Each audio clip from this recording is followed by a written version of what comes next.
بسم اللہ الرحمن الرحیم۔ میری شادی بہت بڑے گھر میں ہوئی تھی۔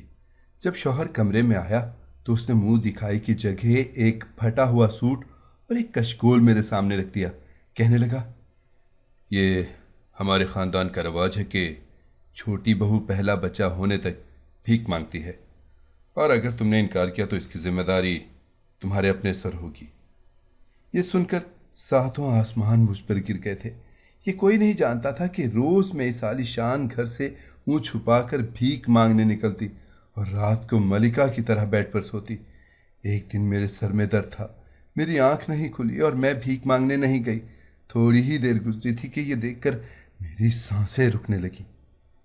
میں نے شہزادیوں کے ٹھاٹھ جیسی زندگی اپنے والدین کے گھر گزاری تھی۔ 4 بھائیوں کی میں اکلوتی بہن تھی، اس لیے سب نے ناز نخروں سے مجھے پالا تھا۔ شادی میری دوسرے گاؤں ہوئی تھی، وہ لوگ بھی ہمارے ہم پلہ تھے۔ مجھے تو سب لوگ یہ کہتے تھے کہ مانو کی قسمت پر تو ہمیں رشک آتا ہے۔ باپ کے گھر میں عیش کیے ہیں اور شوہر تو اس سے بھی زیادہ امیر ہے۔ کیا عالی شان بنگلے میں مانو کی قسمت کھلی ہے۔ نام تو میرا مہنور تھا، لیکن سب مجھے پیار سے مانو ہی کہتے تھے۔ میری شادی بہت دھوم دھام سے ہوئی تھی۔ میرے والدین نے کسی قسم کی کوئی کمی نہیں ہونے دی تھی۔ میں سجی سجائی دلہن بنی دوسرے گاؤں رخصت ہو گئی۔ وہاں بھی میرا استقبال ایک محل نما گھر میں ہوا تھا۔ میں دلہن بنی بیٹھی تھی، دل میں نئی امنگوں نے کروٹ لی تھی۔ یاسر کی آمد کا مجھے بے صبری سے انتظار تھا، کیونکہ میں نے ابھی تک انہیں دیکھا نہیں تھا۔ سنا تھا کہ وہ بہت خوبصورت ہیں، ہماری جوڑی چاند سورج کی جوڑی جیسی ہے۔ یہ باتیں میں نے گھونگھٹ میں عورتوں کے منہ سے سنی تھیں۔ لیکن آدھی رات بیت گئی، یاسر نہیں آئے۔ میں بیٹھ بیٹھ کر تھک گئی، نہ جانے کیا وجہ تھی۔ رات کے 3 بجے میرے کمرے کا دروازہ کھلا تھا۔ یاسر اندر آئے تو میں سمٹ کر بیٹھ گئی اور وہ میرے سامنے آ کر بیٹھ گئے۔ میری دھڑکنیں کسی ساز کی طرح بجنے لگی تھیں۔ اچانک انہوں نے میرے سامنے ایک پھٹا ہوا سوٹ رکھا اور ایک خالی پرانا سا کشکول رکھ دیا۔ میں یہ دیکھ کر حیران تھی کہ آج کی رات ایک پھٹا سوٹ اور یہ کشکول۔ یاسر مجھ سے کہنے لگے، یہ ہمارے خاندان میں رواج ہے کہ سب سے چھوٹی بہو چھپ کر دن بھر بھیک مانگے گی جب تک پہلے بچے کو جنم نہ دے دے۔ مجھے یاسر کی بات سن کر تعجب ہوا تھا۔ یہ کیسا رواج تھا؟ میں نے کہا، یاسر، یہ کیسا رواج ہے؟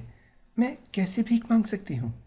کہنے لگے، اگر تم نے یہ عمل نہیں کیا یا پھر اس عمل میں کوتاہی کی تو بے اولاد رہ جاؤ گی، اور ہمیں اپنے خاندان کے لیے وارث چاہیے۔ میں حد درجہ پریشان سی ہو گئی تھی۔ وہ مجھ سے کہنے لگے، کیا تم اپنا گھر بسانے کے لیے اتنا بھی نہیں کر سکتی ہو؟ دیکھو، بس 1 سال کی تو بات ہے، جیسے ہی میرا بیٹا ہوگا تم آزاد ہو جاؤ گی، پھر ساری زندگی ایسے گزارنا۔ دیکھو مانور، اگر تم نے انکار کیا تو اس کی ذمہ دار تم ہوگی۔ 2 ماہ میں اگر تم امید سے نہ ہوئی تو سب تم سے سوال کریں گے اور جواب تم دو گی۔ میں تو کہہ دوں گا کہ تم نے انکار کیا تھا۔ یاسر نے صاف اپنا دامن جھاڑا تھا۔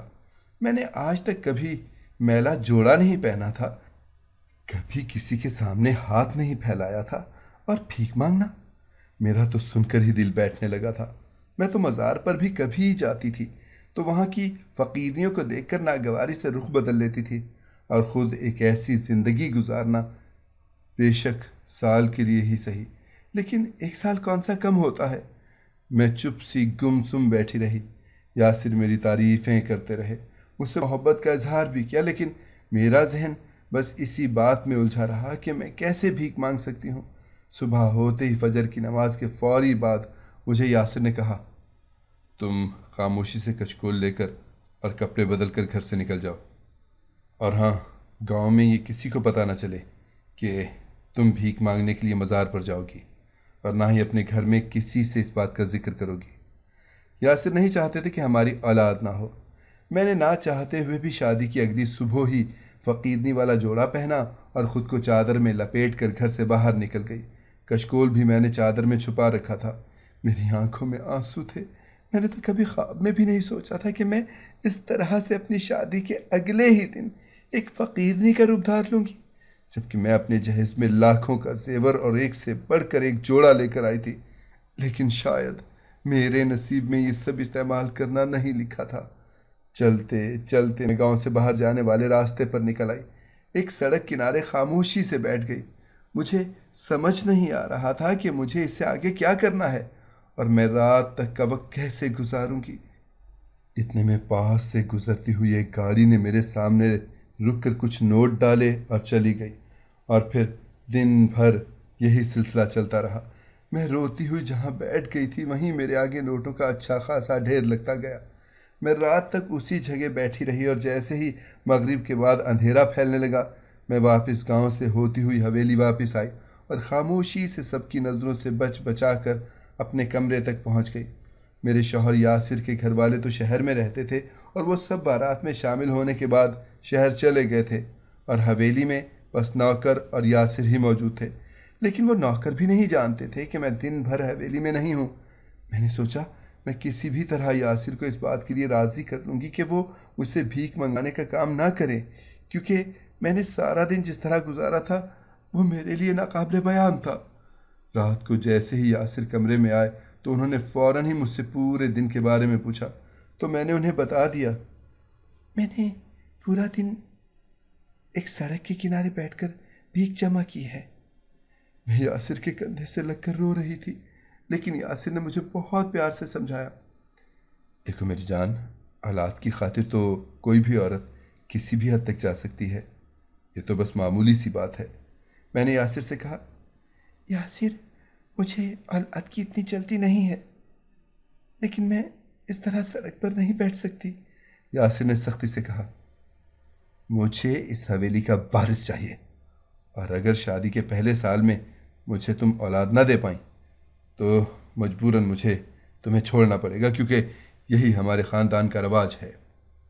مجھے حیرت ہوئی کہ شادی سے پہلے ان لوگوں نے اس طرح کے کسی رواج کا کوئی ذکر کیوں نہیں کیا تھا۔ میرے شوہر نے مجھے سمجھایا، دیکھو میری جان، اس طرح اکیلے سڑک پر بیٹھنا بہتر نہیں ہے۔ اچھا یہ ہوگا کہ گاؤں میں موجود مزار پر جا کر بیٹھ جایا کرو، وہاں پر لوگوں کا خاصا رش ہوتا ہے، تمہیں اکیلاپن نہیں محسوس ہوگا، اور نہ ہی مجھے تمہاری فکر ہوگی۔ اس طرح اگر سڑک پر تمہیں کچھ ہو گیا تو؟ یاسر نے بہت زیادہ پریشان ہوتے ہوئے مجھے مشورہ دیا کہ میں مزار پر بیٹھوں۔ یاسر کی بات سن کر میرے دل میں ایک عجیب سی گھبراہٹ ہونے لگی۔ مجھے وہ وقت شدت سے یاد آنے لگا جب میری ماں مجھے اسی گاؤں کے مزار پر منت ماننے کے لیے لایا کرتی تھی، اور میں سارا وقت یہی سوچ کر گاڑی کے اندر ہی بیٹھی رہتی تھی کہ مزار کی سیڑھیوں پر مجھے فقیروں سے ملنا پڑے گا۔ مزار کی سیڑھیوں پر بیٹھے پھٹے پرانے کپڑے پہنے فقیروں سے مجھے حد سے زیادہ نفرت تھی۔ رات کو میں نے جب نہا کر کپڑے چینج کیے تو میں پھر سے ملکہ بن گئی تھی اور میں ٹھاٹھ سے بستر پر لیٹی تھی، لیکن آج میرا دل ویران ہو چکا تھا۔ پورا دن میں نے جس طرح دھوپ میں بیٹھ کر بھیک مانگی تھی، یہ میرے لیے بہت مشکل کام تھا، اور یہ سوچ کر ہی میری تو جان نکل رہی تھی کہ مجھے پورا 1 سال اسی طرح گزارنا ہے۔ میرا پورا جسم بہت زیادہ درد کر رہا تھا اور میں تھوڑی ہی دیر میں گہری نیند سو گئی تھی۔ صبح جب میری آنکھ کھلی تو مجھ سے اٹھا نہیں جا رہا تھا، کیونکہ مجھے تو صبح دیر سے اٹھنے کی عادت تھی نا، اور اٹھتے ہی میں ایک بہترین ناشتہ کرتی تھی جس میں بہت ساری قسموں کے پھل اور جوسز ہوتے تھے۔ لیکن آج مجھے زبردستی صبح سویرے اٹھنا پڑا، اور مجھے میرے شوہر نے ایک گلاس دودھ پلا کر حویلی سے باہر نکال دیا، اور ساتھ ساتھ میری چپلیں بھی اتروا لیں، کیونکہ مزار پر زیادہ تر فقیر ننگے پاؤں ہوا کرتے تھے۔ حویلی سے نکلنے کے بعد آج مجھے پتا تھا کہ مجھے کہاں جانا ہے۔ میں مزار پر جانے کے لیے نکل پڑی۔ اونچے نیچے پتھریلے راستوں پر چلتے ہوئے میرے پیر میں کئی دفعہ پتھر چبھ گئے اور درد کے مارے میرے منہ سے سسکی نکل گئی۔ مجھے سمجھ نہیں آ رہا تھا کہ مجھ سے ایسا کون سا گناہ سرزد ہو گیا ہے جو میں محل سے نکل کر سیدھی خاک پر پہنچ چکی ہوں۔ ننگے پاؤں چلتے چلتے 1 گھنٹے کا سفر طے کرنے کے بعد میں مزار کی سیڑھیوں پر پہنچ کر بے دم ہو کر گر پڑی۔ میری حالت بہت زیادہ خراب ہو رہی تھی۔ ایک تو نیند کا غلبہ، دوسرا مجھے بھوک بھی لگنے لگی تھی۔ ابھی مجھے سیڑھیوں پر بیٹھے تھوڑی ہی دیر ہوئی تھی کہ ایک فقیرنی میرے پاس تھوڑا سا کھانا لے کر آ گئی اور کہنے لگی، بیٹی مجھے تو بہت بھوکی لگ رہی ہے، تو یہ تھوڑا سا کھانا کھا لے۔ میں جو فقیروں کو دیکھ کر کراہیت محسوس کرتی تھی، آج خود بھی ان جیسی ہو چکی تھی۔ قسمت نے مجھے اس جگہ لا کر بٹھا دیا تھا کہ جس کے بارے میں نے کبھی سوچا تک نہیں تھا۔ میں تو مزار کی سیڑھیوں پر قدم رکھنا بھی پسند نہیں کرتی تھی، کیونکہ میں جب بھی اپنی ماں کے ساتھ یہاں آتی، مجھے یہ فقیر بہت برے لگتے، جو بھوکے ننگے سیڑھیوں پر بیٹھے مجھے ایسے حسرت بھری نگاہوں سے دیکھ رہے ہوتے کہ جیسے میں ان کو کھانا دوں گی تو یہ کھانا کھائیں گے، اور آج یہی فقیر مجھے کھانا پیش کر رہے تھے۔ میں نے چادر میں اپنا منہ اچھے سے چھپایا اور اس کو منع کر دیا کہ نہیں، مجھے کچھ نہیں چاہیے۔ وہ بھی اپنی جگہ پر جا کر بیٹھ گئی۔ بھوک کی وجہ سے میرا برا حال تھا۔ میرے گھر میں میرے ایک اشارے پر پوری ٹیبل مزیدار کھانوں سے سج جایا کرتی تھی، لیکن میں نہیں جانتی تھی کہ مجھ پر ایسا وقت بھی آئے گا کہ میں ایک وقت کی روٹی کے لیے بھی ترس جاؤں گی۔ میرے والدین یاسر نے نہ جانے کیا کہا تھا کہ وہ لوگ ایک بھی دفعہ مجھ سے ملنے کے لیے نہیں آئے تھے۔ بس روز رات کو میری ماں کا فون آ جاتا اور وہ میری خیر خیریت دریافت کر لیتی۔ انہیں یقین تھا کہ میں ایک بہت اچھی اور خوشحال زندگی گزار رہی ہوں۔ اکثر میرا دل چاہتا کہ میں اپنی ماں کو ہر بات بتا دوں، لیکن پھر یہ سوچ کر خاموش ہو جاتی کہ اگر یاسر کا کہا سچ ہو گیا تو میں ساری زندگی بے اولاد رہ جاؤں گی۔ میں صبح سے بھوکی پیاسی تھی، سیڑھیوں پر بیٹھے بیٹھے یوں ہی آدھا دن گزر گیا تھا اور اب مجھے چکر آنے لگے تھے۔ اتنے میں کسی نیک آدمی نے مزار پر لنگر کھولا تو سب فقیر پتے اٹھائے کھانا لینے چلے گئے۔ مجھ سے بھی اب بھوک برداشت نہیں ہو رہی تھی۔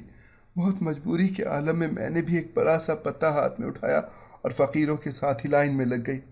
تھوڑی ہی دیر میں مجھے بھی پتے پر کچھ چاول مل گئے اور میں بھی فقیروں کے ساتھ ہی بیٹھ کر ان کو کھانے لگی۔ بھوک کے عالم میں تو مجھے یہ چاول بھی بہت مزیدار محسوس ہو رہے تھے۔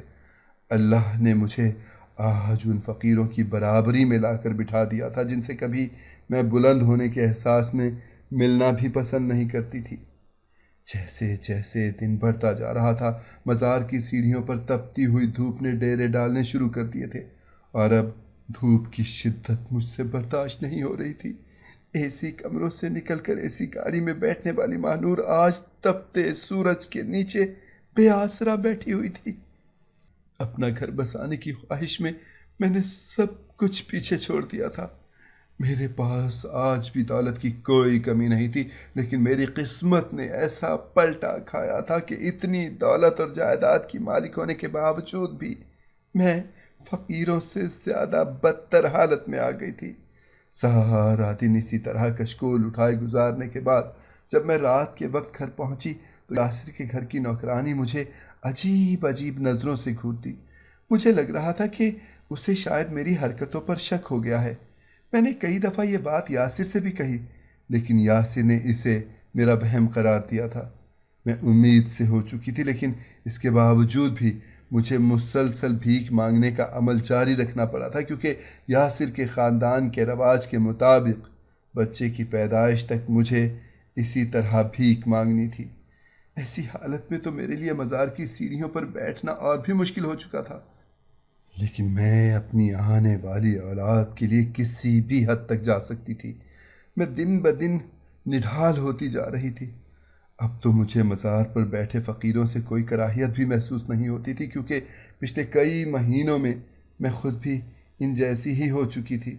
کبھی کبھی تو بھوک سے میرا ایسا حال ہو جاتا کہ مجھے جہاں کہیں بھی جو کچھ بھی ملتا میں اٹھا کر کھا لیتی۔ ہر فقیرنی کے ساتھ بیٹھ کر 2 گھڑی بات کر لیتی۔ کبھی کبھی وقت انسان کو بالکل بدل کر رکھ دیتا ہے۔ میں بھی اب پہلے والی مانو نہیں رہی تھی۔ میرے اندر جتنی عقل اور جتنا غرور تھا وہ سب خاک میں مل گیا تھا۔ میں بھی اب وہی مٹی بن چکی تھی جو مٹی ان فقیروں کی تھی۔ یہاں بیٹھنے کے بعد مجھے ان مانگنے والیوں کا درد سمجھ آیا تھا۔ جب بھی کوئی امیر آدمی یا عورت مزار کی سیڑھیوں پر چڑھنے لگتا تو سب فقیروں کو ایک آس ہوتی کہ شاید ان کی جھولی میں کچھ سکے ڈال دیے جائیں جس سے وہ زندگی کی ضروریات کا سامان خرید سکیں۔ وقت پر مناسب خوراک نہ ملنے اور سارا دن بیٹھے رہنے کی وجہ سے میری طبیعت بہت زیادہ خراب رہنے لگی تھی۔ ایک رات مجھے جسم میں درد کی وجہ سے نیند نہ آئی اور صبح کے وقت سے کچھ پہلے ہی میں نیچے فرش پر ایک کونے میں لیٹ گئی۔ مجھے لگا کہ شاید زمین پر لیٹنے سے میری کمر کی تکلیف کم ہو جائے گی، اور واقعی مجھے کچھ دیر میں نیند بھی لگ گئی۔ صبح جب دیر سے میری آنکھ کھلی تو مجھے احساس ہوا کہ میں ابھی تک بھیک مانگنے نہیں گئی ہوں۔ میں اٹھنے ہی والی تھی کہ جو منظر میری آنکھوں نے دیکھا، میری سانسیں ہی رک گئیں۔ ایسا تو میں تصور بھی نہیں کر سکتی تھی۔ میرا شوہر یاسر شاید یہ سمجھ بیٹھا تھا کہ میں کمرے میں موجود نہیں ہوں، بلکہ بھیک مانگنے جا چکی ہوں۔ وہ بڑے آرام سے کسی کے ساتھ بیڈ پر لیٹ کر میرے ہی بارے میں باتیں کر رہا تھا، اور اس کی باتوں نے تو میرے ہوش اڑا دیے۔ وہ بڑے آرام سے کہہ رہا تھا، جیسے ہی مانو کہ ہاں بچے کی پیدائش ہوگی، میں اسے دودھ میں سے مکھی کی طرح نکال کر باہر پھینک دوں گا، اور اس کے گھر والوں کے سامنے یہ بات ثبوت کے ساتھ پیش کروں گا کہ وہ سارا دن میری غیر موجودگی میں حویلی سے باہر گزارتی رہی ہے۔ یاسر کی آواز نے تو میری دنیا ہی بدل دی تھی۔ کہہ رہا تھا کہ ایک بار بچہ ہو جائے تو پھر مانو کا اس گھر میں اور میری زندگی میں کوئی کام نہیں رہے گا۔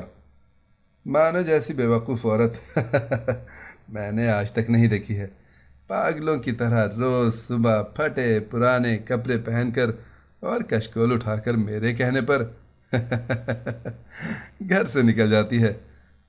میں نے بڑی ہی مجبوری میں مانو کے ساتھ شادی کی ہے، کیونکہ میں اپنے گھر والوں سے یہ نہیں کہہ سکتا تھا کہ میں نے تم سے شادی کر لی ہے میری جان۔ یاسر نے اپنے ساتھ بیڈ پر موجود عورت کو جیسے ہی یہ بات کہی تو مجھے لگا کہ میری سانسیں رک گئی ہیں۔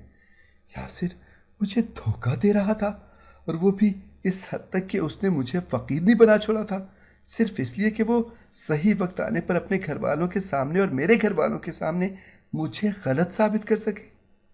میں بیڈ کے نیچے کونے سے لگی لیٹی ہوئی تھی، اور میں نے اپنی سانسیں بھی روک رکھی تھی۔ میں آج سارا سچ یاسر کے منہ سے ہی سننا چاہتی تھی۔ یاسر ابھی مزید بہت کچھ کہہ رہا تھا۔ اس نے کہا، میں بچے کی پیدائش کے فوراً بعد اسے پاگل ثابت کر دوں گا، کیونکہ کوئی پاگل عورت ہی حویلی سے نکل کر کسی مزار کی سیڑھیوں پر فقیر نہیں بن کر بیٹھ سکتی ہے۔ میں نے مانو کے گھر والوں کو یہی بتایا ہے کہ مانو کی ذہنی حالت کچھ دنوں سے ٹھیک نہیں ہے، اور ڈاکٹروں نے اسے سب سے دور رکھنے کے لیے کہا ہے تاکہ وہ کچھ وقت سکون سے اور آرام سے گزار سکے۔ اور مانو کے گھر والوں نے بھی میری اس بات کا یقین کر لیا ہے، کیونکہ مانو کی ماں اسے ہر روز رات کو فون کرتی ہے، اور مانو اپنی ماں کو یہی بتاتی ہے کہ سب کچھ ٹھیک ہے۔ اسی لیے تو مانو کی ماں کبھی مجھ پر شک نہیں کر سکتی۔ یاسر نے تو بڑی چال بازی سے اپنی بساط بچھائی ہوئی تھی، لیکن میں وقت سے پہلے ہی اس کی سچائی جان چکی تھی۔ میرے جسم میں شدید درد اٹھ رہا تھا۔ میں بہت مشکل سے کروٹ لے کر زمین سے اٹھی تو یہ دیکھ کر میری آنکھیں پھٹی رہ گئیں کہ میرا شوہر یاسر تو ہماری نوکرانی مہرین کے ساتھ موجود تھا۔ مہرین، وہ جو مجھے بہت زیادہ عجیب نظروں سے دیکھا کرتی تھی۔ آج مجھے مہرین کا رویہ سمجھ میں آ رہا تھا۔ وہ دراصل یاسر کی پہلی بیوی تھی، جس کے بارے میں کوئی نہیں جانتا تھا۔ مہرین ایک بانجھ عورت تھی، اور یاسر کو اولاد چاہیے تھی، اور اس کے ساتھ ساتھ یاسر کو دنیا کو دکھانے کے لیے اپنی برابری میں بھی شادی کرنے کی ضرورت تھی۔ اسی لیے یاسر نے بہت سوچ سمجھ کر میرا انتخاب کیا تھا، کیونکہ یہ گاؤں میرے گاؤں سے بہت زیادہ فاصلے پر تھا۔ اسی لیے یاسر کو یقین تھا کہ میرے گھر والے مجھ سے ملنے نہیں آ سکتے ہیں، اور یاسر نے کچھ صورتحال بھی ایسی پیدا کر دی تھی کہ میرے گھر والے مجھ سے ملنے نہیں آتے تھے، کوئی بھی نہیں آیا تھا۔ مجھے کمرے میں دیکھ کر یاسر اور مہرین چونک گئے۔ ان دونوں کو بالکل بھی اندازہ نہیں تھا کہ میں آج بھیک مانگنے نہیں گئی ہوں۔ میں نے یاسر کا گریبان پکڑ کر اس سے پوچھا، تم نے میرے ساتھ ایسا کیوں کیا؟ میں نے تمہاری خاطر ہر دکھ جھیلا۔ اپنی آسائشوں بھری زندگی کو چھوڑ کر میں فقیرنی کی طرح سارا دن دھوپ میں بیٹھ کر بھیک مانگتی رہی۔ میں پچھلے 8 مہینوں سے مستقل بھیک مانگنے کا کام کر رہی تھی، کیونکہ مجھے یہی لگا تھا کہ تم نے مجھ سے سچ کہا ہے، اور اگر میں یہ کام نہ کروں گی تو میری ہونے والی اولاد کو نقصان پہنچ سکتا ہے۔ لیکن یاسر، تم نے تو میری ممتا کا بہت اچھے سے مذاق بنایا، اور اپنی پہلی بیوی کی محبت میں تم نے میری زندگی کو اجاڑنے میں کوئی کسر نہیں چھوڑی۔ یاسر نے مجھے بتایا، میری اور مہرین کی شادی کو 5 سال ہو گئے ہیں۔ لیکن مہرین ایک غریب گھرانے سے تھی، اسی لیے میں کبھی اس شادی کو لوگوں کے سامنے نہیں لا سکا، کیونکہ میں ایک ذمہ دار کا بیٹا ہوں، اور ہمارے یہاں ملازموں کے گھر میں شادی کرنے کو خاندان کی رسوائی سمجھا جاتا ہے۔ یاسر اپنی شادی کی بات کو اتنے سالوں تک چھپاتا رہا، اور جب بھی کبھی یاسر کے گھر والوں نے شادی کی بات کی تو یاسر نے ہمیشہ یہی کہہ کر منع کر دیا کہ میں فی الحال شادی نہیں کرنا چاہتا۔ لیکن ان دونوں کو جب پتہ چلا کہ مہرین ایک بھانج عورت ہے تو یاسر نے فیصلہ کیا کہ وہ دوسری شادی کرے گا اور اولاد ہونے کے بعد اپنی دوسری بیوی کو چھوڑ دے گا، اور اس نے یہ سارا منصوبہ بنانے کے بعد مجھ سے شادی کر لی، اور میں اتنی زیادہ بے وقوف تھی کہ یاسر کی باتوں میں آ کر پچھلے 8 مہینوں سے فقیر نہیں بنی ہوئی تھی۔ میں نے اسی وقت یاسر کو چھوڑنے کا فیصلہ کر لیا۔ یاسر اس قابل نہیں تھا کہ میں اپنی اولاد کو اس جیسے جھوٹے اور دھوکے باز مرد کے حوالے کرتی، جس نے اپنی بیوی کو ہی اتنا بڑا دھوکہ دیا۔ یاسر نے مجھے روکنے کی بہت کوشش کی، لیکن میں خاموشی سے حویلی سے نکل کر پیدل ننگے پاؤں چلتی ہوئی مزار کی سیڑھیوں پر آ بیٹھی۔ مجھے اب واپس یاسر کے پاس نہیں جانا تھا۔ جیسے ہی مزار میں ایک امیر شخص داخل ہوا تو میں نے اس سے منت کر کے اپنے گھر والوں کو فون کر دیا اور ان کو ساری حقیقت سے آگاہ کر دیا۔ میرے بھائیوں نے مجھے یقین دلایا کہ ہم رات ہونے سے پہلے پہلے تمہارے پاس پہنچ جائیں گے۔ مجھے مزار پر کسی بھی بات کا خوف نہیں تھا، کیونکہ ان فقیروں کے ساتھ تو میں پچھلے 8 مہینوں سے اپنی زندگی گزار رہی تھی۔ میرے بھائی مجھے لینے آ گئے تھے۔ میں خالی ہاتھ واپس اپنے گھر لوٹ گئی تھی۔ میرے پاس کچھ بھی نہیں بچا تھا سوائے اس ایک اچھی چیز کے کہ میری انا اور غرور ختم ہو چکا تھا، اور اب میں ایک عام انسان بن گئی تھی۔ اگر آپ کو ہماری کہانی پسند آئی ہے تو ہمارے چینل کو سبسکرائب کریں، لائک کریں، شیئر کریں اور بیل آئیکن پریس کرنا نہ بھولیے گا، تاکہ ہماری ہر آنے والی ویڈیو آپ کو بر وقت مل سکے۔